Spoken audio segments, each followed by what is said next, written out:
प्रिय विद्यार्थियों, BA part third के प्रथम पेपर में दूसरा वीडियो मैं आपके सामने ओशनिया के संदर्भ में बात करेंगे। ओशनिया से तात्पर्य ऑस्ट्रेलिया व न्यूजीलैंड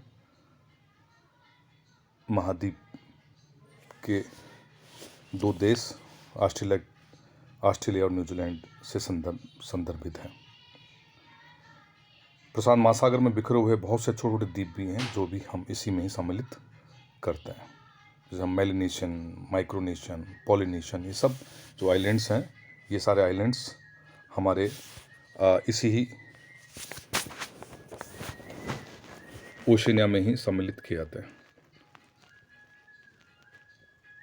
ओशनिया की में सबसे बड़ा यदि हम देखें द्वीप वो है जो है इसको न्यू गिनी हम कहते हैं। कुछ पर्वत चोटियाँ 5000 मीटर से भी अधिक ऊंची हैं, जबकि बहुत से द्वीप जो बहुत समुद्र से बहुत कम ऊंचे हैं। अधिकतर द्वीपों की उत्पत्ति ज्वालामुखी और मूंगी चट्टान यानी प्रवाल चट्टानों के द्वारा हुई है। न्यूजीलैंड तथा ऑस्ट्रेलिया के कुछ भाग को छोड़कर पूरे ओशनिया में हम बात करें उष्णकटिबंध में स्थित हैं। न्यूजीलैंड ऑस्ट्रेलिया थोड़ा सा इससे दक्षिणी की तरफ है जो उष्णकटिबंध से में नहीं आते। इसके विपरीत ऑस्ट्रेलिया के 2/3 भाग तथा बहुत से द्वीपों में वायु के विपरीत लीप वर्ल्ड साइड ढलान पर नाम मात्र की वर्षा होती है। ओशनिया में ऑस्ट्रेलिया तथा न्यूजीलैंड भौगोलिक दृष्टि से एक दूसरे से भिन्न है, परंतु यूरोप से बहुत दूर होने के बावजूद उनकी संस्कृति यूरोप जैसी है। इसका कारण यह है कि ऑस्ट्रेलिया और न्यूजीलैंड में यूरोप के लोग आकर बसे, श्वेत जाति के लोग आकर बसे। ये दोनों संसार के बहुत समृद्ध देश हैं। इनकी मुख्य भौगोलिक विशेषता यदि हम बात करें तो ऑस्ट्रेलिया तथा न्यूजीलैंड की भूआकृति एक दूसरे से भिन्न है। ऑस्ट्रेलिया की समुद्र तल से औसत ऊंचाई कम है और उसके अधिकतर भाग शुष्क है। इसके विपरीत न्यूजीलैंड एक पर्वतीय देश है जिसका अधिकतर भाग पर्वतीय है और वहाँ पर पर्याप्त वर्षा होती है। दोनों देशों को अधिकतर जनसंख्या जो है तटीय भागों में ही रहती है। दोनों देशों में जनसंख्या, सांस्कृतिक विरासत, अर्थव्यवस्था, राजनीतिक समस्या और स्थिति में काफ़ी समानता है। और दोनों देशों का यदि हम मेन वर्क देखें तो पशु फार्म है, रैंचेज हैं, यानी कि पशु पर आधारित अर्थव्यवस्था अधिक देखने को मिलती है। ऑस्ट्रेलिया की हम यदि भौगोलिक स्थिति को देखें, ऑस्ट्रेलिया का यदि हम विस्तार की स्थिति को देखें तो ऑस्ट्रेलिया को मोटे मोटे तौर पर हम यदि इसके मुख्य भाग की बात करें तो पश्चिमी ऑस्ट्रेलियन, उत्तरी territory, south Australia, Queensland, New South Wales, Victoria और तस्मानिया इसके दो बड़े प्रांत हैं, क्षेत्र हैं। इसी प्रकार से यदि हम न्यूजीलैंड की बात करें तो न्यूजीलैंड में दो बड़े आइलैंड्स हैं जिसको हम उत्तरी आइलैंड्स और दक्षिणी आइलैंड्स में इसको हम लोग बांट सकते हैं। तो सबसे पहले हम बात करेंगे ऑस्ट्रेलिया के विषय में। प्रिय विद्यार्थियों, ऑस्ट्रेलिया एक ऐसा देश है जहां जो पूर्ण रूप से दक्षिणी गोलार्ध में स्थित है। ये चारों ओर महासागरों से घिरा हुआ एक बड़ा द्वीप है। इसके आसपास के प्रायद्वीप में किसी प्रकार की जमीनी संबंध इसके नहीं है। लगभग 7.25 लाख वर्ग किलोमीटर क्षेत्र में फैला हुआ है।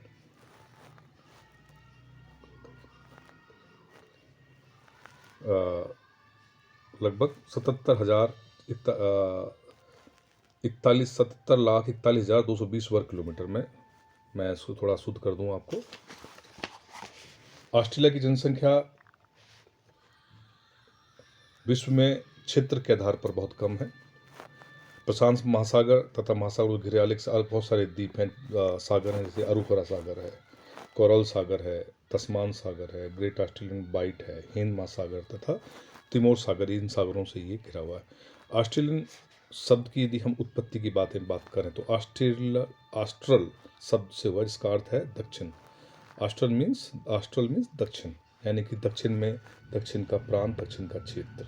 वास्तव में ऑस्ट्रेलिया ब्रिटेन में बहुत दूर दक्षिण में स्थित है, इसलिए इसको ऑस्ट्रेलिया कहा गया। ऑस्ट्रेलिया मीन्स द ओल्ड, पुराना, प्राचीन, लगभग समतल धरातल का महाद्वीप है मरे और डार्लिंग यहाँ की दो प्रमुख नदियाँ हैं तथा मुरम-बिडिगी इसकी मुख्य नदियाँ हैं। विभाजन करने वाली रेखा पूरी तरह से तट के सहारे गुजरती है। देश के वृहद मध्य भाग में सेंट्रल बेसिन सवाना घास से घिरा एक रेगिस्तानी है। ऑस्ट्रेलिया में हम रेगिस्तान है, विक्टोरियन है, सैंडी है, गिब्सन है, सिम्पसन है, ये बड़े डेजर्ट्स हैं, बड़े रेगिस्तान हैं। भूआकृतिक एवं जलवायु के आधार पर ऑस्ट्रेलिया को निम्न 4 भागों में विभाजित किया जा सकता है। पूर्वी आर्द्र पर्वतीय प्रदेश, उत्तरी उष्णकटिबंधीय सवाना घास का मैदान, भूमध्य सागरीय जलवायु के प्रदेश, आंतरिक शुष्क प्रदेश। पूर्वी आर्द्र पर्वतीय प्रदेश में ह्यूमिड ईस्टर्न आइलैंड्स आते हैं। ह्यूमिड ईस्टर्न आइलैंड से हमारा तात्पर्य है कि यह क्षेत्र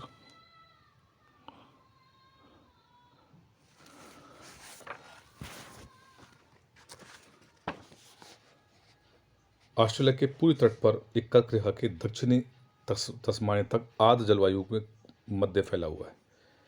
ऑस्ट्रेलिया के पूर्वी तट पर कर्क रेखा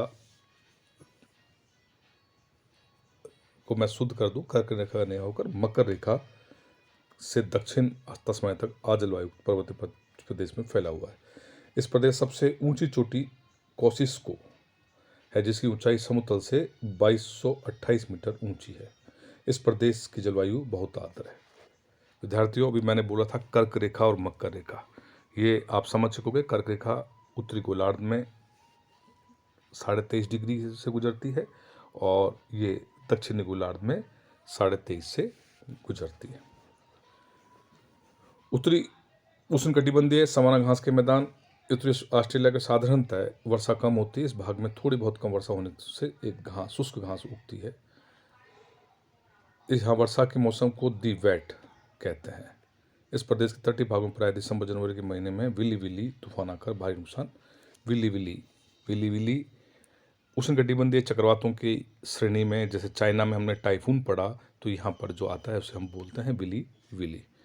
मौसमी वर्षा के साथ साथ क्षेत्र का अधिक उष्णता के कारण यहाँ सवाना घास के बीच में पतझड़ वाले वृक्ष देखे हमें जा सकते हैं, जिन्हें हम पार्कलैंड कहते हैं। इसके अलावा भूमध्य सागरीय जलवायु का प्रदेश मेडिटेरियन लैंड्स है। ऑस्ट्रेलिया के दक्षिण पश्चिम भाग में स्पेंसर की खाड़ी, गुल्फ ऑफ स्पेंसर के आसपास ये क्षेत्र देखने को मिलता है। आंतरिक शुष्क प्रदेश, ऑस्ट्रेलिया का भीतरी भाग शुष्क मरुस्थलीय तथा अर्धमरुस्थलीय है। इस प्रदेश को दी बुश तथा नेवर के प्रदेश के नाम से भी संबोधित किया जाता है। द बुश या नेवर ये रेगिस्तान और सवाना घास के ऑस्ट्रेलिया लगभग 50% को घेरे हुए है। तो ऑस्ट्रेलिया की ये 4 प्रमुख भू आकृतिक प्रदेश हैं। पुनः मैं आपको उसका रिपीट कर दूं। पहला, द ह्यूमिड ईस्टर्न हाईलैंड्स, पूर्वी आर्द्र पर्वतीय प्रदेश। दूसरा, द ट्रॉपिकल सवाना ग्रासलैंड्स, उत्तरी उष्णकटिबंधीय सवाना घास के मैदान। तीसरा, द मेडिटेरियन लैंड्स, भूमध्य सागरीय जलवायु के प्रदेश। चौथा, द ड्राई इंटीरियर, आंतरिक शुष्क प्रदेश।